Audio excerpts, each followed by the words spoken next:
CG Hay got game back in here, and we got a special guest. We got the senior handicapper, the number one handicapper, the number one guy that you want to know in the biz of handicapping games. We got our brother Scotty P, Pritchard'sPicks.com, and we're going to go over the NFL playoffs. It's been a long time, man. I haven't done a stream in since week 12, but I introduced you, but go ahead and let the people know your name, and we're going to go over the NFL playoffs. What up, Coach? I'm a big fan of you and your show. My name is Scott Pritchard, professional sports bettor, senior handicapper at VegasInsider.com. I've also been featured on Action Network. I have my own site, Pritchard'sPicks.com. But the fact of the matter is I've been a professional sports bettor in Las Vegas for the past 30-plus years in the World Championship Sports Betting Circa Invitational. Most recently, my friend was fortunate to take third, half game out of second. And so, yeah, living the dream in Sin City, my friend. Living the dream in Sin City, and then, of course, around the world. We're going to follow you because we're going to put this show together.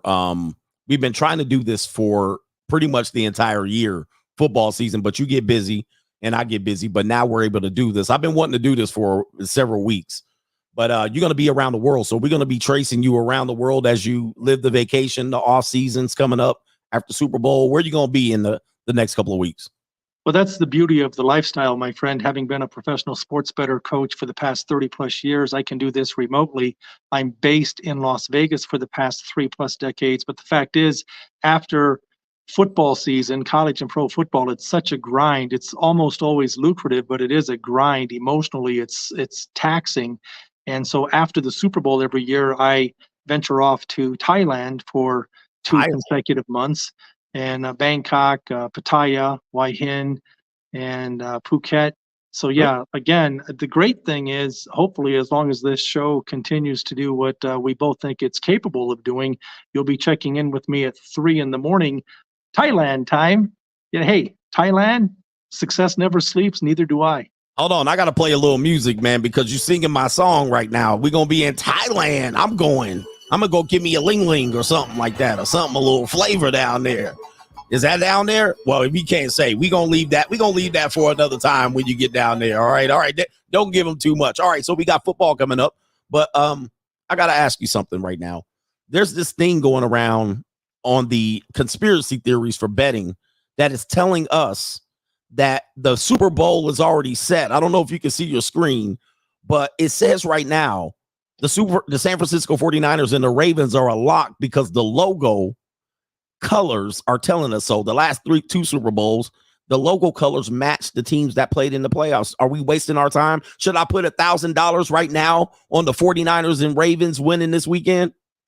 To answer your first question, are we wasting our time? In a word, heck yes. It's a complete waste of time. It's thought for fodder, but the real reason that San Francisco and Baltimore right now are the two odds-on favorites to get through and represent the Super Bowl at Allegiant Stadium. You're going to go to the big game. I'm going to the big game. It'll be my 6th Super Bowl. Can't wait. Super excited.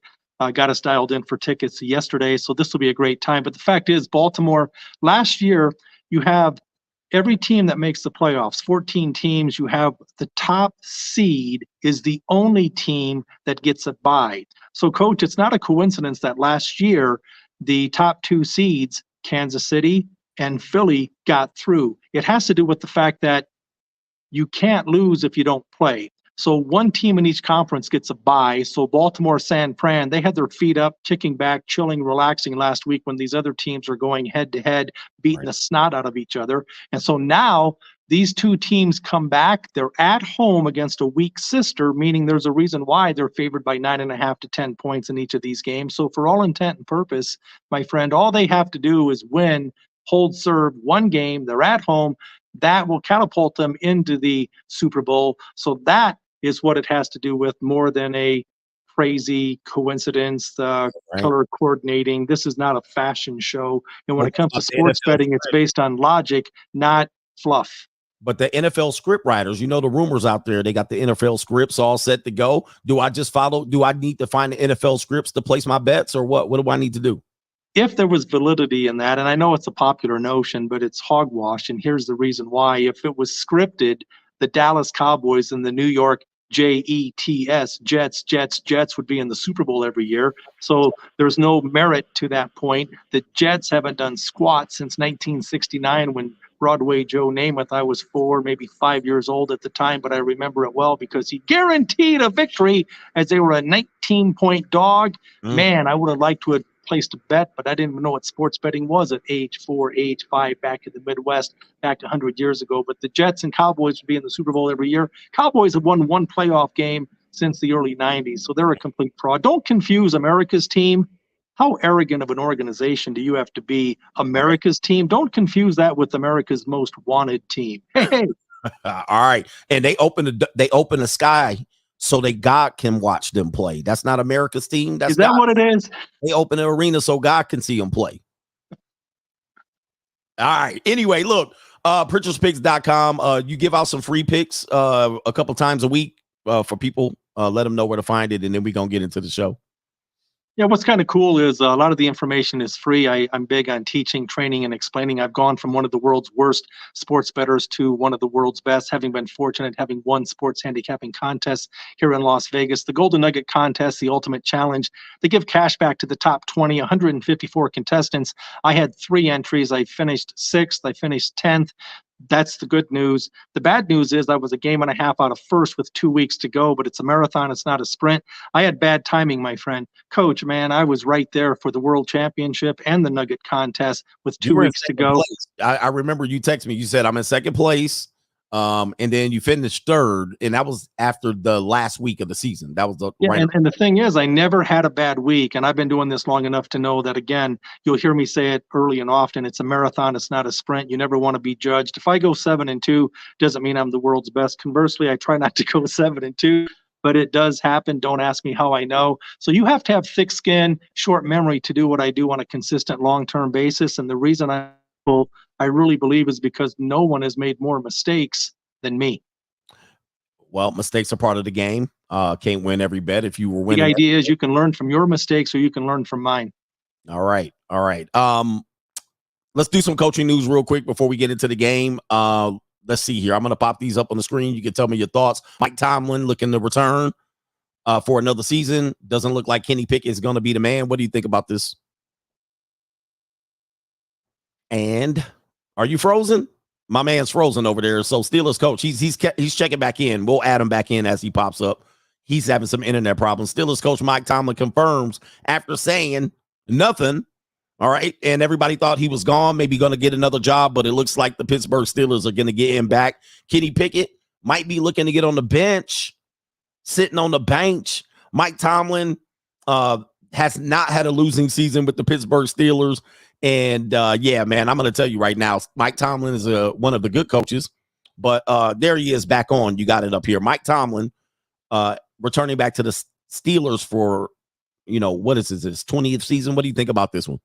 I'm a big Mike Tomlin fan. Here's the reason why. This team, he's never had a losing record in the past 17, 18 years. It's cray-cray.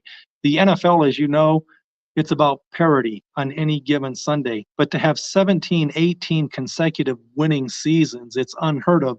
Now, if I'm not mistaken, Tomlin and the Steelers get kind of a bad rap. I think they have just one Super Bowl win in the last 2 decades. But the fact is, every single year, one team wins, 31 teams lose. But I'm a big Mike Tomlin fan because I equate it to what I do from a sports betting standpoint. Anyone can be a one-hit wonder. Anyone can come in and do something, 1, 2, 3 times a lady. But to do it consistently, continuity, consistency, 2+ decades, I'm impressed, man. What are your thoughts, Coach? I'm going to say, man, no losing seasons is enough for me. I mean, because winning a Super Bowl is abnormal. Not a lot of teams win Super Bowls. I mean, it's hard to even make the playoffs. But to consistently win and not having a losing season. And by the way, I'm going to tell you, the Pittsburgh Steelers are one of the luckiest teams in the NFL this entire year. They shouldn't even been 7-3. They shouldn't even be competing for the first place. And they were almost competing for first place, winning games by 2 and 3 points with a not so good quarterback situation. So I'm going to tell you, I don't know what it is. Is it his coaching or his leadership style? It's working over there. Now, Pittsburgh Steelers fans might want to see a couple more rings over there. But I think if they get rid of him just because he's not winning Super Bowl rings, they're going to find out when you replace a coach, it's difficult replacing a culture. So they might get what they asked for if they try to make a change there. That's what I think on that. What about the Cowboys? We call them the Cowgirls over there, staying with Mike McCarthy. All right. Everybody thought he was fired. Bill Belichick's name has been rumored. What do you think about the Cowboys sticking with Mike McCarthy? First of all, I have a lot of respect for the Dallas Cowboys as a team. They have so much talent at the skilled positions. CeeDee Lamb led the league in receptions for the year, number 3 in touchdowns. They've got Pollard as a stud at running back. Dak Prescott, I'd like to see him be a little more consistent. Defensively, they were right there, had the defensive end, Parsons, as a potential MVP candidate, defensive player of the year candidate. So the Dallas Cowboys were absolutely stacked with the capital S, but it lends itself to one bad game. Correct. It could be a one and done. They picked a bad time to have a bad game, just like I picked a bad time to have a bad week in week 17 after being world class and kicking ass the first 16, 17 weeks of the season. But the fact is, with the Cowboys, they just really had to me, it was a bit of an anomaly. I give credit where credit's due. The Green Bay Packers, the youngest team in football, doing what they do, winners of 4 consecutive games. They got hot. Everything kind of snowballs, play to play, game in, game out. But the fact is, I am not, never have been, never will be a Mike McCarthy fan. I think he's overrated, overhyped, and I'm shocked that he's still there. I was shocked that he was still there because it would have been a good time to make a change with Jerry Jones and his aging. You got the Dak Prescott. I don't know what more better you're going to get at quarterback. He did have a horrible game, threw some interceptions on not checking down on the safety a couple of times. You can't coach turnovers for the most part at this point of the season, and you had 3 bad ones in the first half. But I was shocked that he did come back because I know the fan base wanted to get rid of him. But who were you going to bring in? You had Bill Belichick, you had Mike Vrabel. That were the top contenders there. Who were you going to bring in? Well, I like what you said. I want to back up for a second, Coach, because you said you cannot coach turnovers. Well, from a sports betting standpoint, that's the crazy part of it. You know, as a professional, I hate randomness. You cannot predict turnovers. And if you could, you'd be a rich bitch. Here's why. I don't know oftentimes who's going to win a game or who's going to cover. I mean, I'll break it down mathematically, logically, based on current form, injuries, and line movement and value. But the fact of the matter is, if you had a crystal ball, if you could determine which team is going to turn the ball over more, you would be loaded. And you would back up the truck and you would unload, and then you'd back up another truck and unload again, because that's where, if you just scan the box score of every NFL football game on Monday morning and look at who had more INTs and fumbles, the other team flat out won. And they definitely cover the point spread. So as far as who I would bring in, I'm not a GM and I don't want to be. But I was thinking, man, Bill Belichick, he did so much with less in New England for decades, 6 championships, 24 years of coaching. Imagine, you see it all the time. It's one of those things where, when you touched on this briefly, when you talked about you were surprised that McCarthy is coming back, Jerry Jones, for the time being, giving him a vote of confidence. It kind of reminds me of the Philadelphia 76ers, Harden and the Sixers giving their coach Doc Rivers, who's been overrated, overhyped for 3 decades. He won 1 NBA Coach of the Year, but the fact is, he had the first stacked team in the NBA with the Boston Celtics back in 07, 08. They won 1 championship. Everywhere he went, he had talent, could never win. And then they laid an egg with the Clippers. He laid an egg with the Sixers, and they endorsed him, and they continued to eat crap.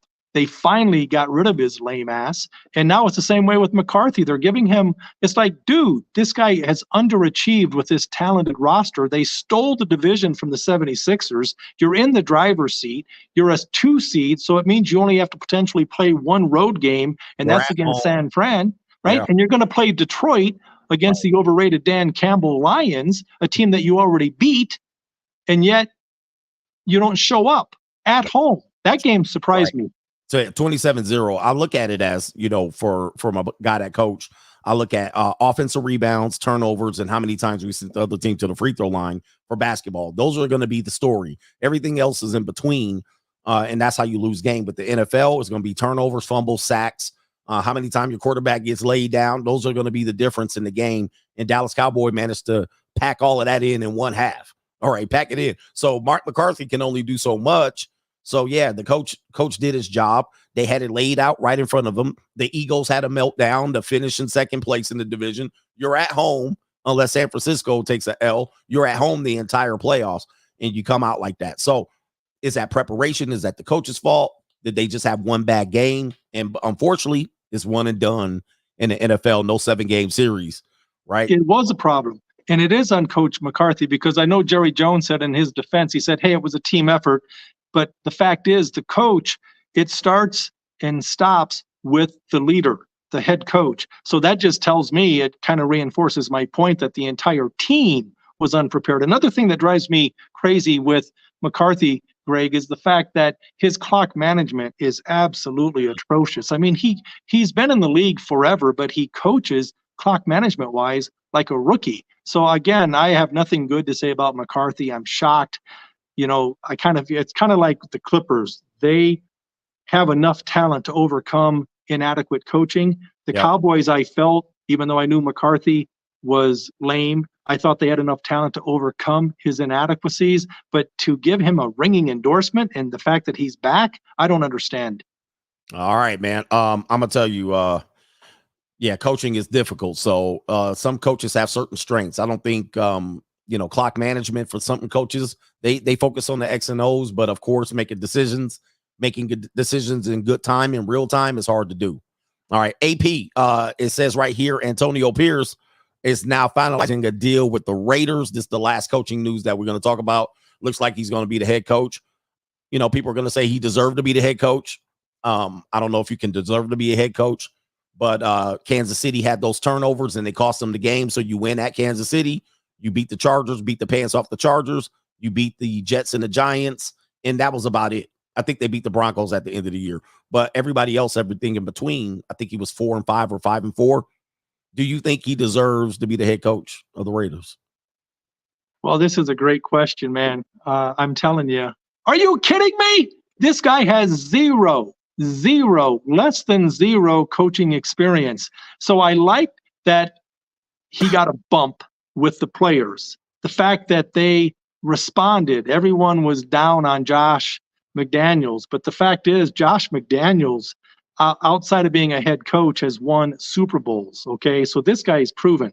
The Raiders, as much as I like the Raiders, and I don't want to diss on your Raiders, just telling you, Raiders, they have not won anything in forever. Derek Carr, they finally got rid of him. I mean, he won one playoff game in 9 years, and he goes to New Orleans. Whoa. You can't come on the show and start talking. You can't come on the show and start talking negatively about the Raiders. Hold on for a second. You can talk about the Cowgirls and all these did. What is this? All right, go ahead. My bad. Well, you know, as a professional sports bettor, I'm going to say a lot of things that are not popular, but it's all about seeing the cashier and cashing tickets. So I might ruffle some feathers. People often ask me, hey, who's your favorite team? It's whoever's on my ticket. I'm not loyal. I'm not faithful. I've got commitment issues. A lot of times I won't even tie up my money for 3 hours. I'll tie it up for a quarter bet or a half bet because, again, I can't commit for 3 hours. But back to Pierce, I respect the fact that the players responded. And to your point, Coach, one of the great things of a good, effective coach is if the players buy in, if the players are going to bust tail for you. So in defense of Pierce, even though he has the same coaching experience that I have, and I've never coached football, I'll give him his credit. But come on, man, you've got some proven guys that are available out there. Can the Raiders at least interview some of these guys? I'm disappointed, and you should be upset that Pierce is the man. You're gonna go and pay top dollar to see these games with the guy who has zero coaching experience? Are you kidding me? Well, listen, then the Raiders is the most expensive ticket in the NFL. They did a research and they said the Raiders is the most expensive ticket in the NFL. So that's number one. Number two, I'm looking at it like, as a fan, I'm looking at the Raiders and saying, well, they made a mistake the previous time hiring Josh McDaniels in place of Rich Bisaccia, who was a player's coach who led them to the playoffs, even with, John Gruden being fired. So they made a mistake there. And I just think this is covering for that mistake. In my opinion, I think you get the best coach available. You throw the money and you piss off the players. You have to, because look, Antonio Pierce, while he didn't right the ship, he is a player's coach. And if you surround him by good offensive coordinators and defensive coordinators, we're good. If you don't, then you're going to have to learn through his inexperience. And there was a couple of times in last year's games that his inexperience showed. And it is what it is. So I look at it and say, well, now we got to live and die with this decision over the next 2 or 3 years. And if it works out, it will. And I think the Raiders coaches historically, the Raiders have done better with players coaches, not these little, what I call these whiz kids, right? The whiz kids with the visor and the little play sheet. The Raiders have really never done good with whiz kids coaches. They've always done good with Art Shell, Tom Flores, players coaches, locker room guys. I guess John Gruden was a whiz kid for a little bit, but I think the inmates were running the asylum with John Gruden more than he was running the show. But that's just kind of what the Raiders are. I'm just going to say, hey, we'll see what Antonio Pierce does. But if he doesn't do well, remember, the fans backed this move. They primarily backed this move. And the only other coach they wanted was the Michigan coach, Harbaugh. They didn't want anybody else. So if Mike Vrabel would have got the job, they would have rebelled. If Bill Belichick would have got the job, people would have been pissed because you just fired Josh McDaniels. So we'll go with it now.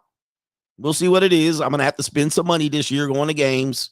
If we get our ass kicked, yeah, John Madden was a player's coach, another player's coach. So anyway, man, enough about the coaching news. Let's talk about it, and you can give us your idea of who's going to win these games this weekend. All right, we're going to start off with the first game. Houston, Texans. Saturday, we've got 2 games. Do you want to preview the game, or do you want me to just get right into it? Yeah, preview the game. We got the first game up, Texans and Ravens.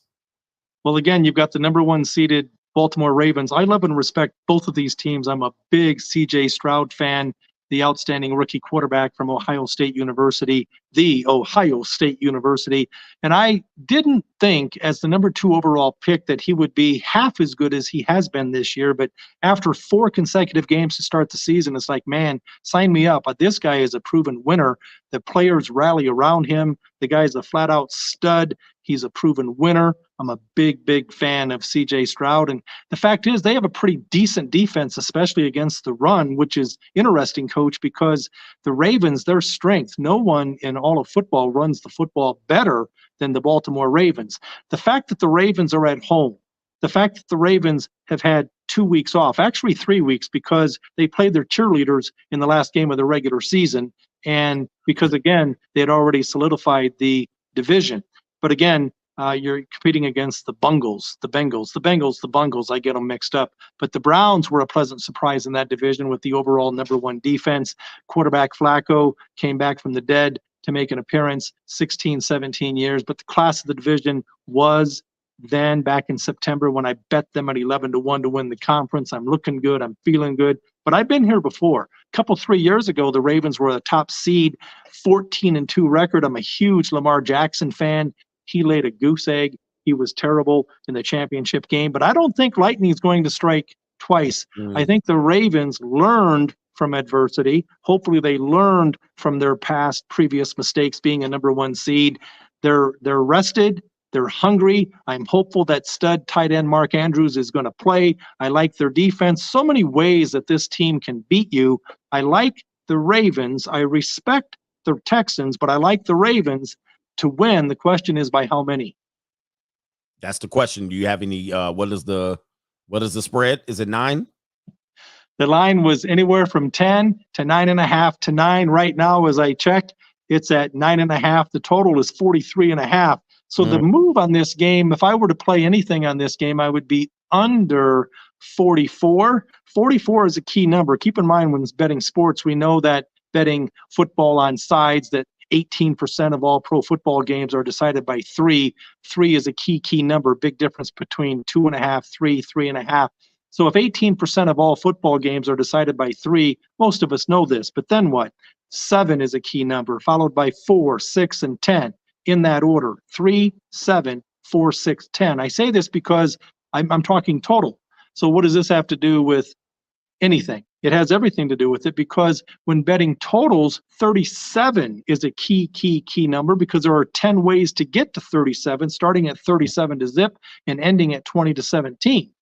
But then you have 44, and actually you have 37, 41, 44, 38, 45 in that order. So that's why the total opened 46.5. Everyone sees what I see. There's some value in the under, because again, teams tend to play it a little bit close to the vest, Coach, especially in this round. You don't want to come out and be gunslinging and taking unnecessary chances because that leads to turnovers, and you want to negate those as much as humanly possible. So teams will generally play it close to the vest, lends itself to the under. But then also the way these two teams match up, the fact that Baltimore likes to run, eats the clock, shortens the game, and Houston, they're pretty good at negating and stopping the run. So I tend to lean on the under, but I would like to get under 44 as opposed to 43.5 because it's a key total.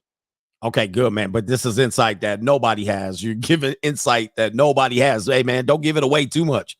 Don't give it away too much. But right now he's looking at the Ravens. I was not big on Lamar Jackson actually being a proven quarterback. I thought, and I'm on record of saying he'll never win a Super Bowl, but right now I'm on the clock. All right, and I'm good at predictions. I said he'll never win a Super Bowl, but they're looking like they're going to be doing well here. I think the Ravens do not get caught slipping in this game, but the next game should be interesting right now. All right. And hope everybody plays well and nobody gets injured. Of course, injuries can change everything, including betting. Do you consider coaching styles, injuries, or anything like that when you're doing it, or just numbers? 110%. Boy, I have to tell you, Coach, I know how smart people are based on the level of questions I get. You ask tremendous questions. So when you talk about coaching, how important is it? It's everything come postseason playoffs. Here's why. You've got proven winners like Andy Reid and Patrick Mahomes and Kelsey. It's not a coincidence, my friend, that they've been in the AFC Championship game 5 of the last 6 years. The problem is that was at Arrowhead. This time in the second round of the playoffs, they have to go on the road against a Buffalo team they already lost to in Kansas City, 20-17, just a few short weeks ago. So I'm big on proven winners, and I can prove it. Last year, Super Bowl party, VIP party, you were there, rock star status, and I was there as a Nice. rock star status sports bettor. But as I was watching that game, I told you and everyone else within earshot, listen, during the national anthem, Sirianni, who I like as a coach for the Eagles, they showed this guy, he had elephant tears coming down his face. And I said, Are you kidding me? This guy's not prepared. He's an emotional wreck. He's about to go to war, and he's crying like a little girl. That's not acceptable. That's not acceptable. So Andy Reid, conversely, stoic, a man's man, right? I'll go to war with that guy. He's proven, he knows what it takes. And it's not a coincidence when you mentioned earlier, Greg, when you have some coaches that are great with X's and O's, some coaches are better than others when it comes to clock management. But Andy Reid has it all. It is not a coincidence at halftime. The Eagles were up, looking good, feeling good. But based on halftime adjustments, Sirianni was flat out outcoached. The Chiefs scored on every single second half possession. So I respect Harbaugh. I love Harbaugh in August for the last 5-6 years because no team in the history of football has been better winning preseason football games than the Baltimore Ravens. I know this because I was riding that wave during a 9-1 stretch, but the fact is they had won like 24, 25 consecutive preseason football games, and some people might be looking at me and thinking, hey, what kind of a degenerate are you betting preseason football? But let me tell you something. It's like taking candy from a baby. Where else do you have one team trying to win, a la John Harbaugh and the Baltimore Ravens, and another team that's not? Where else do you have first teamers playing against third teamers? Where else do you have a quarterback controversy where first, second, and third stringers are fighting for that number one spot, and the other team already has a proven quarterback who's only going to play one series? And there's a reason why sportsbooks limit what you can bet in preseason. I like proven coaches this time of year. I like home field advantage. I like teams that can run the ball and teams that can stop the run. When I talk about coaches, you understand now why the Detroit Lions with Dan Campbell have no chance of getting to the Super Bowl. Yeah, they can beat an overrated Tampa Bay team, but they're not going to win at San Fran. Oh, man. Hey, man, we got some Lions fans in here. We call them the Cowardly Lions. You think they're going to show up cowardly versus the 49ers? Man, you be about to piss some people off over here. We got some Detroit bad boys in here. I'm not here to make friends. I'm here to teach, train, and explain. Okay, all right. So I love it, man. Love it so far. And you're right. You're right about a lot of things. And I met you about a year ago. All right. And but the funny thing was you were following my content since 2018, 2019. So it was just a chance meeting that we had. And you were like, "Are you Coach Greg Adams?" I was like, "Yeah." And I met you at the Allegiant Stadium in the Twitch lounge. So you were like, "This is crazy. I've been following you for years." So it's been like we've known each other for a long time. And yeah, I've learned that when you talked about the preseason football thing with the Ravens, I remember you telling me about the WNBA and all of this stuff. And you were like, "Hey, I'm a bet WNBA." I was like, "Man, I don't care about no damn WNBA." I was like, "Don't waste your time." But the funny thing was there was so much value there because it was an easy, like you said, it was taking candy from a baby. And I was like, I can't believe like I didn't get what you meant when you said it. So now you're talking about the preseason football thing and the Baltimore Ravens being their record, how there was so much value there that I learned to not question you on these things at all. All right. But look, let's talk about the next game. Green Bay Packers and the San Francisco 49ers. I'm going to get this up on the board for the people so the people can see it. I like this matchup because Green Bay's riding on the high. San Francisco is dominant all year long. They had a 3-game slip up in the middle of the season, and they've been lights out since then. Do you think Green Bay can do what they did against the Cowboys to the 49ers? In a word, hell no. There's no chance. Green Bay, this time of year, my friend, you want a proven winner. You want to eliminate randomness. As a professional sports bettor, I don't like randomness. I don't like turnovers. I don't like bonehead, high risk, low reward decisions that guys like Dan Campbell make because he's predictably unpredictable. And I hate that. Okay. One quick example before I address your specific question. Dan Campbell, he went 11-2 over 2 to 3 years, making bonehead, high risk, low reward decisions. And every single time, 11 out of 13, it's 4th and 4 from your own 25. You're trying to run out the clock. And he fakes a punt and the guy goes 76 yards for a touchdown. It happened 11 times out of 13. I know this because I was on the other side 11 of the 13 times and I was super annoyed, but it all comes back. It's a tough way to make a living. It reminds me of the guy who plays in a poker tournament or has limited success the first time or two he plays poker and says, "Hey, I've got this figured out." No, you're a sucker and you're going to get buried. It happened against the Dallas Cowboys. Right. I don't blame you if you want to gamble, okay, and you want to believe in your team and you want to go for 2 to win the game. But when you're pushed back to the 7.5-yard line, kick the extra point. So he's a gunslinger. He's a riverboat gambler. And I don't like riverboat gamblers unless I'm going to bet against them. So that's why when you look at this game with the Packers, you have to go with, I love the coach for the Packers. The coach for the Packers, LaFleur, he's the real deal. But the fact is, Love, the quarterback, he's unproven. He's probably going to be a star. He's playing like a star, but 4 straight wins. Now you're going to play the best team in football, the San Francisco 49ers, hungry, healthy, rested, annoyed, and ready. They have a chip on their shoulder. Shanahan is as good as they come. He's learned from his mistakes. I'm still upset with his mistake as an offensive coordinator when the Atlanta Falcons blew a 27-3 Super Bowl lead against the Patriots, and I had points plus Atlanta looking good, feeling good, only to lose in overtime by 6. Are you kidding me? That's why they call it gambling, Greg. There it is right there. I got it on the board. You see that? You might not be able to see it, but I got that Atlanta 28-3 right there on the board just so people can see it right there. I don't need to see it. I don't need to be reminded, but thanks. If you saw a bad movie, would you go back and see it again? Yeah, the Falcon fans hate me when I throw that up there on the board there. Yeah, nobody wants to be remembering that one. 49ers. So I think the Niners at home, Greg, to answer your question, I expect the Niners to win. I wouldn't be surprised if they blow them out, but at the same time, Love, he's a pretty good quarterback. He could get a late backdoor, meaningless touchdown to cover the 9.5 points. But I expect the Niners to win. The question is by how many. There hasn't been much movement on this game. It opened 9.5. It's 9.5 as we talk, so that's a square number. And being a value guy, I'm not going to bet into a square number and give the sports books 10% of my losses. I'm not going to do it, and you can't make me. There you go. All right, so we got the Niners moving on. So far, no upsets, but we're going to talk about the next game that's up, and it's going to be on Sunday afternoon, Tampa Bay and Detroit. We already know how you feel about Dan Campbell. What about Baker Mayfield in this one? Do you think that the Lions, I think you said the Lions should win this one, but they can't win against the 49ers. But do you think Tampa Bay, I mean, that NFC South got to have you pissed off. I know we talked about the NFC South earlier this year. New Orleans didn't do what they were supposed to do.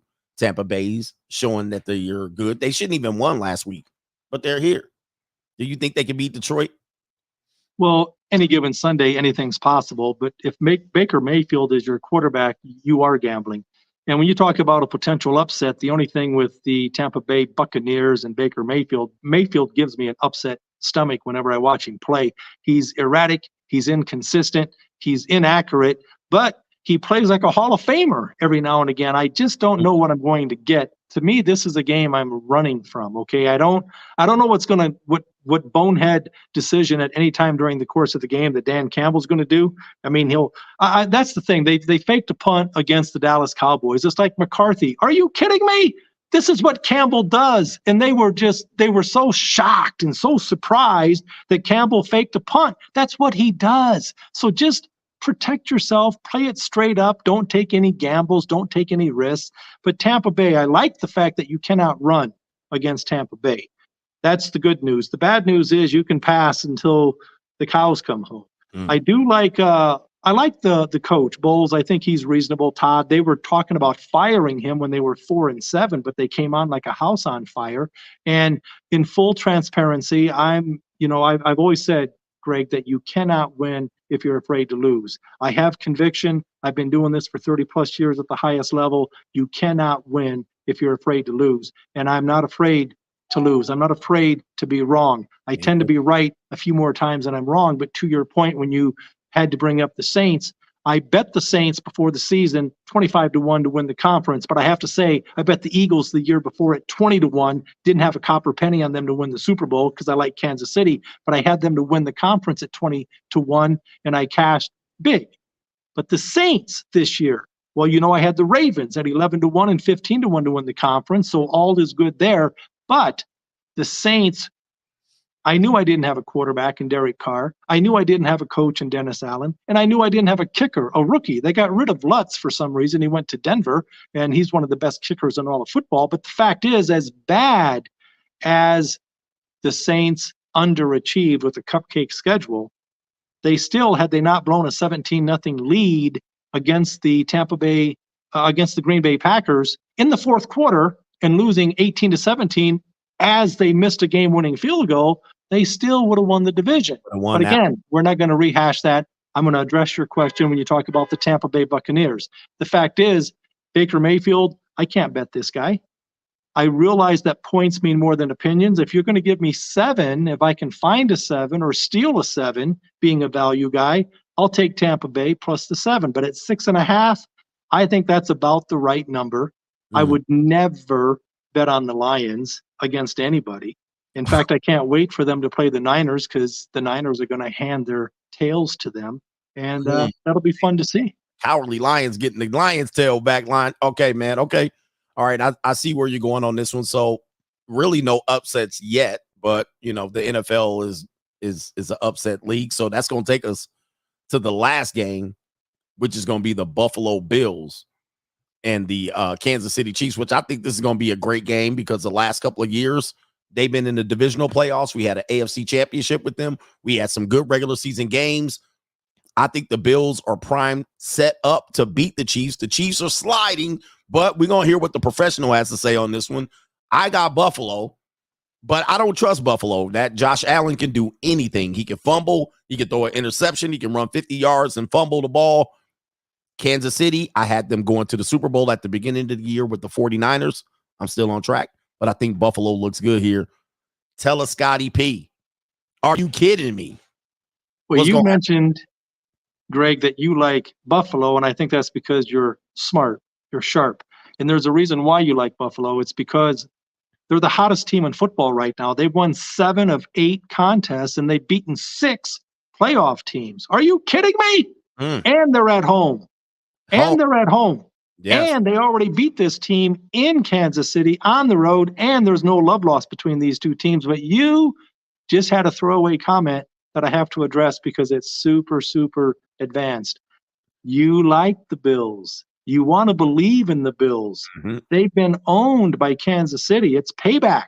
It is. Except Josh Allen. He impersonates Daniel Jones and Matt Ryan. He doesn't protect the ball. He doesn't understand ball security. He's lazy with the ball. He'll fumble it. He'll drop it for no reason. He'll throw it into triple coverage. But if he doesn't, at critical times, constantly, if he doesn't self-sabotage, if he just protects the ball, Buffalo should win this game.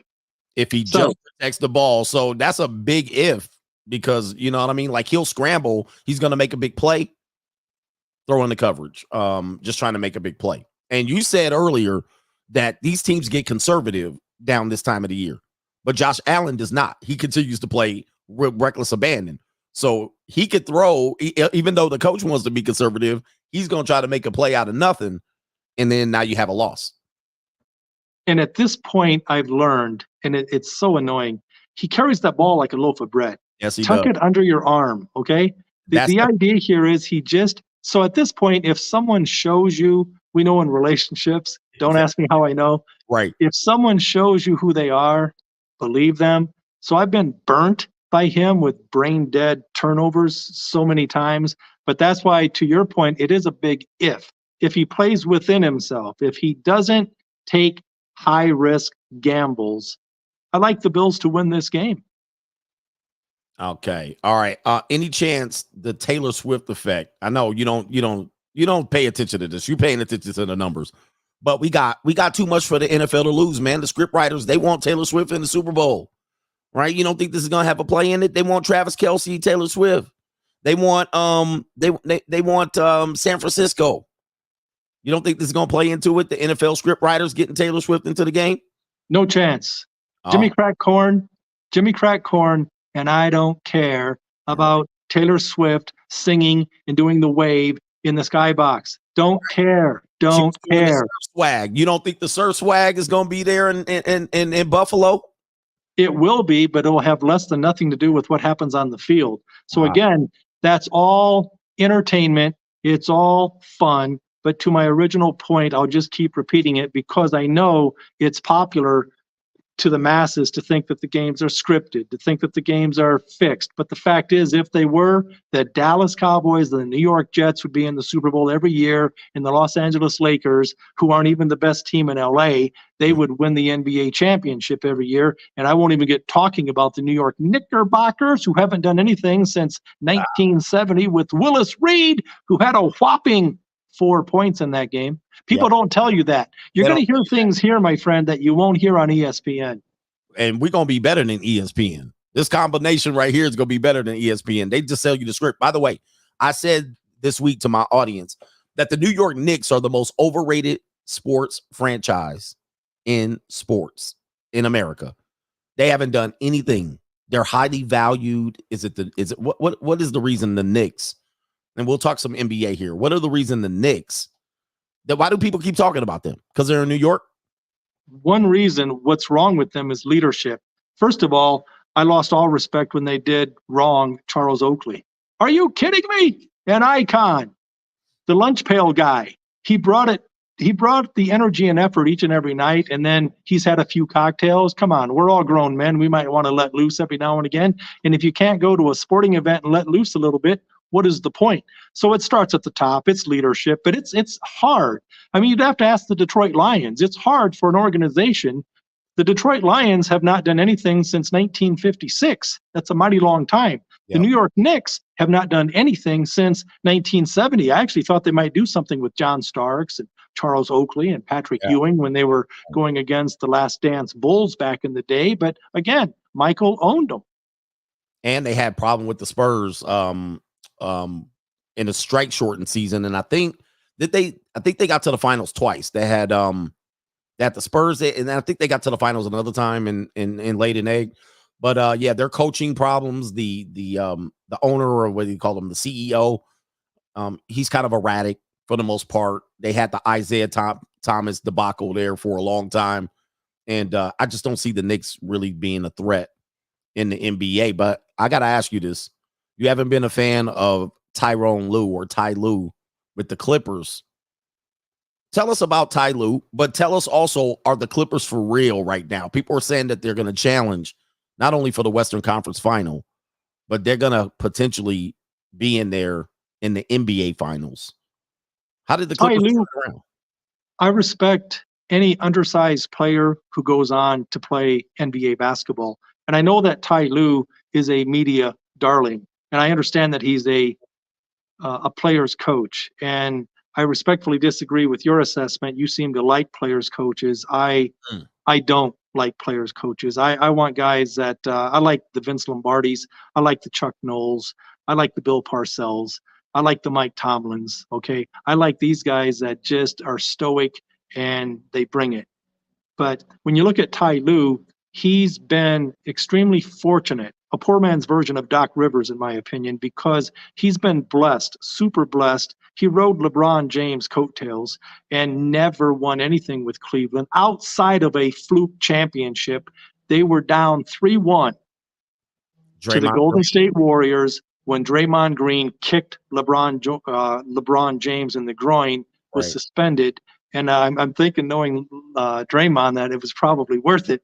But yeah, the fact that Kyrie Irving hit an off-balance 3 in Game 7, that won his one lone championship. So he's been blessed. He's likable. He's personable. The players like him. But again, players liked Wayne Fontes. He never won anything. All right. So to Ty Lue's point, to my point on Ty Lue, he goes to the Clippers. First of all, I'm tired of people saying what a great coach he is, because if he was that great when he interviewed for LeBron's Lakers, are you going to tell me that if LeBron wanted him as coach, that he wouldn't have been the coach? The Lakers passed on Ty Lue. So Ty Lue held out, the Clippers signed him, and they're super stacked, and they haven't done squat under his tutelage. And I don't want to hear about injuries. Every team deals with injuries. I know injuries are a thing, but listen, man, Kawhi got hurt. They go to the Western Conference Finals, and I'm going to tell you, playoff P was playing good. All right, he was playing well, but they went to the Western Conference Final. If Kawhi was there, he would have pulled the Toronto Raptors on them. Ty Lue wins the championship. No, probably, but that's my point. Anyone can coach if you've got the horses and you have the best team in all of basketball. But they've had the best team. They've had super talent for years, and they've never done anything. That's why when you look at the LA Clippers this year, I'll just give you 2 examples quickly. First of all, when the Clippers, and you probably saw my point because I told the whole world and I kept repeating myself, when they brought Harden in, and Ty Lue decided to ask Harden to do something he's never done. Okay, I want you to play off the ball. I want you to stand in the corner. I want you to set some pick and rolls. The dude's not Steph Curry, okay? He's a ball-dominant point guard. Well, guess what? Russ Westbrook is the same. Westbrook, you can say what you like about Westbrook, but the guy brings energy and effort and has throughout his entire career. I love Russell Westbrook. He brings it every night. He never takes a play off. Now, he's going to blow some layups. He's going to throw the ball out of bounds into the third row, but you take the good with the bad.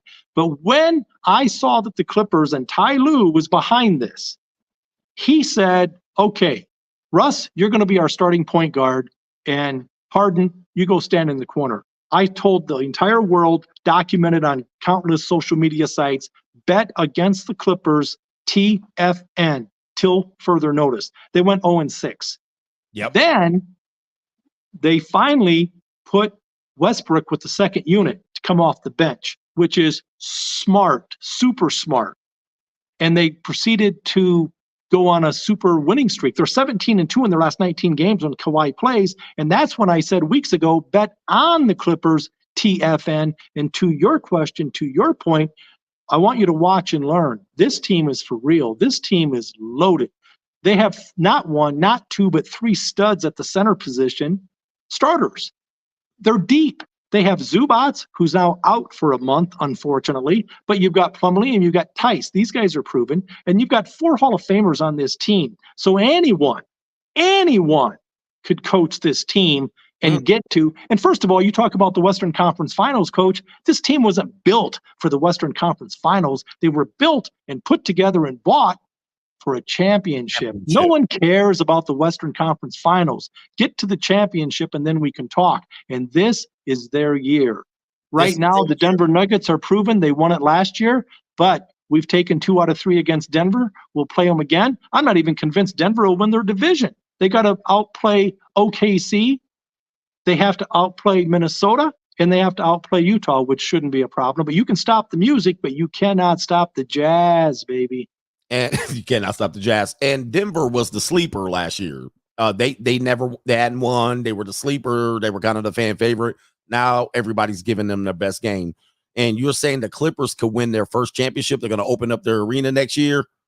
All right. They're going to open up their arena. They're going to raise a banner in Inglewood. Slow down. Okay. I didn't say that. I said there's a really good chance they're going to get to the big dance. But the problem is chances are, based on record, they're going to be on the road 4 of the 7 games against Boston. But they could win the champion. But to your point, they can't win if they don't get there. So I think they are the class of the West.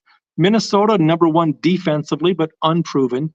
Denver, proven, defending champs. And I like what you said about Denver. Last year, no one really saw that coming. So from a sports betting standpoint, you want to find this year, last year's Denver, and I say it's the LA Clippers. Okay, nice. Excellent. What about the Milwaukee Bucks? Just, they got the player over from Portland. Why is it slipping? Lillard. What do you think about the Bucks? They look all right. They're up and down. Do you think they'll get it meshed after the All-Star game and challenge Boston? I don't. I didn't like the trade. I'm a big fan of the point guard Holiday. The Bucks didn't win squat before Holiday got there. The guy is a stud. He just brings his lunch pail like Charles Oakley. He comes in, he defends. PG-13 has said out of all the guys that defend, Holiday gives him the most trouble. So think about that. That's a pretty bold statement, but if he speaks, I listen. So Holiday, great on-the-ball perimeter defender. He rebounds, he assists, he shoots the 3, he drives and dishes. The guy's a proven winner. So the fact that I like Lillard, but again, man, Holiday's a better three-point shooter. Of course, he's not shooting from half court. So I'm not a big fan of Lillard. He plays matador defense when he doesn't even pretend to play defense the rest of the time. And this team, they lack continuity. They lack chemistry more than anything. So That's why I'm big on the Celtics with Porzingis and Holiday, and the fact that they are not that far removed from going to the NBA championship. So they're the class of the East. It's Boston and everybody else. And I would say I actually like Philadelphia because of their great coach. Now that the Sixers have a coach, Doc is out, Nick Nurse is in. Now you see the Sixers have been the second best spread team in the entire league. And who's number 1? OKC, spelled just the way it sounds. OKC, small market town, small market city, ugly team the past few years, but in the last 3 years they finished top 3. I know because I ride that streak. I love betting teams that no one's talking about. You'll never hear them talk about OKC on ESPN unless it's this year. So they fly under the radar, and they're getting double digits in every game the past 3 years, and they're always competitive. They lose, but they cover the number. This year, they actually have a good team. Their starting 5 is good as anybody. Starting 5 is good as anybody. And there's a reason why they're number 1 in the West based on point differential. They win by an average of 9 points a game. The Clippers are right there at 5.8 points per game. And I'm telling you, this Clipper team with Kawhi Leonard, 17-2 in their last 19 games since they made one. And Ty Lue's getting the credit, but I'm not going to give him the credit because I just watched 2 games ago. There's 55 seconds to go in the game against the game that they're playing against Minnesota. This is a big game, Coach. Big game because Minnesota's the class of the West right now. It's a 3-point game. And what does Ty Lue tell his team to do? It's a 1-possession game. You've got a great defense. He does hack-a-shack on Rudy Gobert. Right. Rudy Gobert is not Chris Dudley, okay? Right. He's not Chris Dudley or Shaquille O'Neal. The guy's a 64% free throw shooter. So now you turn a 1-possession game into and of course, Gobert knocks them both down. I mean, mathematically, if you're a 64% free throw shooter, it means that you're going to make more than just one out of the two. So it's a 2-possession game. Why would you do that? But Ty Lue does that all the time. And I know I'm unpopular. I'm the bad guy for calling this out because everyone loves Ty Lue. But the guy's never won anything outside of that one championship, which is one more than I've won, and I don't coach basketball. All right, Ty Lue. So I love it. I love it that you are bringing these critiques and you're saying things that nobody will say, right? Because, you don't care about being persecuted for your opinions. So we value that over here. You value that over here. So Ty Lue is not the guy. And you got to worry about him down the stretch. These games get competitive.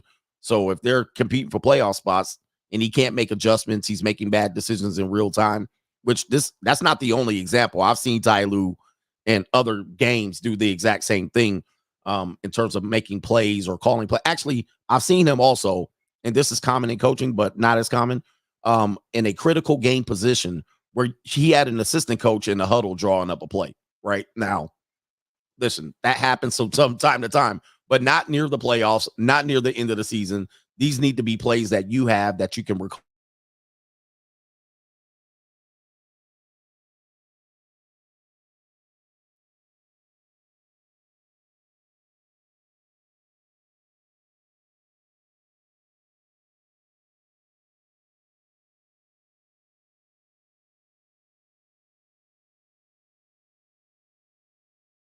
All right, what happened, man? Hey, I'm back.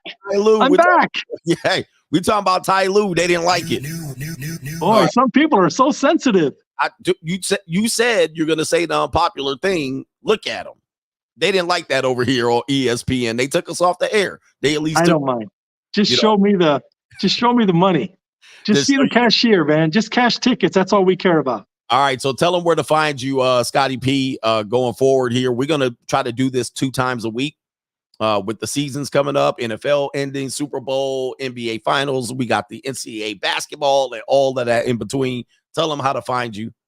Well, tonight I'll be back on TV, YouTube TV, VSiN, Vegas Sports Information Network. I've been on there 17 times now since September, and I'll be talking about NFL football, going into graphic detail about the ins and outs, where the value might be, kind of follow up what you and I talked about, Coach. But we'll also be talking NBA basketball tonight. That's 7 o'clock Las Vegas time. You can also, if you like to get free daily picks, just simply go to my site, pritchardspicks.com. I send out a free pick every single day. Some of the other information, if you want to parlay that into paid picks, fine. If you do, great. If you don't, Jimmy Crack Corn, I don't care, but it's there if you want it. So yeah, pritchardspicks.com, and tune in tonight to YouTube TV, VSiN TV, 7 o'clock. I'll be on until 7:30 talking sports. All right, man. I appreciate you for being here. Thanks for watching. I did have a super chat. Big Suave says, great men counter well because they can hold frame, calculate, adjust, and strike at weaknesses. And he's certainly talking about coaches, and then as well as what you do and what we do. Great men counter well.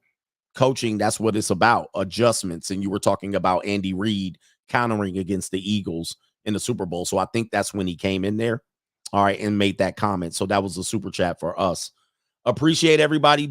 Somebody says drop his YouTube link. You're on. I'm going to put all the links in the description box after the show to your website, to your YouTube, and your TikTok. You got famous on TikTok this year.